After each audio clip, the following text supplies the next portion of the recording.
In the heart of Antarctica, nestled between towering icebergs and snow-covered rocks, lived a penguin named Penny.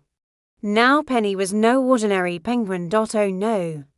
You see, Penny had a dream to fly. Now penguins can't fly, you know that.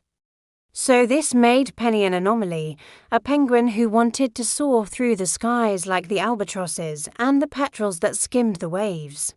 Every day as the sun rose over the icy horizon, Penny would gaze up at the birds riding the thermals, their wings catching the wind as they effortlessly glided above her. She would sigh.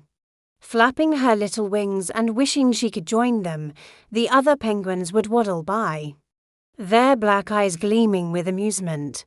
They knew Penny and her flying contraptions were a comical sight, but for Penny, it wasn't funny.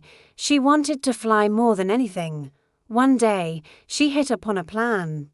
She would use balloons to lift her higher and higher into the sky, so Penny spent days gathering materials, collecting long, sturdy sticks, and tying hundreds of colorful balloons to them. When all was ready, she hopped onto her creation and kicked off, sending the balloons floating skyward. Higher and higher she went, until the icy winds threatened to pull her right out of her cozy nest. Then just as suddenly, a gust of wind tugged at the strings and yanked her right off. Down, down she plummeted, landing with a soft thud in a pile of snow. Breathless but undeterred, Penny decided that balloons weren't the answer. She tried a kite next, spending hours crafting a large one from a penguin feather and a piece of driftwood. But no matter how hard she pulled on the string, the kite wouldn't budge. It stayed stubbornly grounded, disheartened. Penny slumped onto a nearby rock. Then she remembered the petrels, the graceful seabirds that seemed to dance on the wind. Maybe, just maybe, she could emulate their style, with newfound determination. Penny slid down a snow ramp she had made earlier, hoping to gain enough speed to lift off, the icy wind whipping through her feathers as she reached the bottom. For a moment, it felt like she was flying, soaring just above the surface of the snow. But then just as quickly, she was back on the ground. Defeated, Penny waddled back home, her head hung low.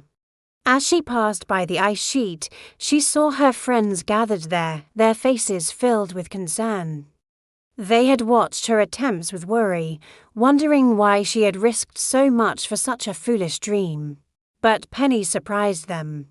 Instead of continuing her futile attempts at flying, she did something unexpected.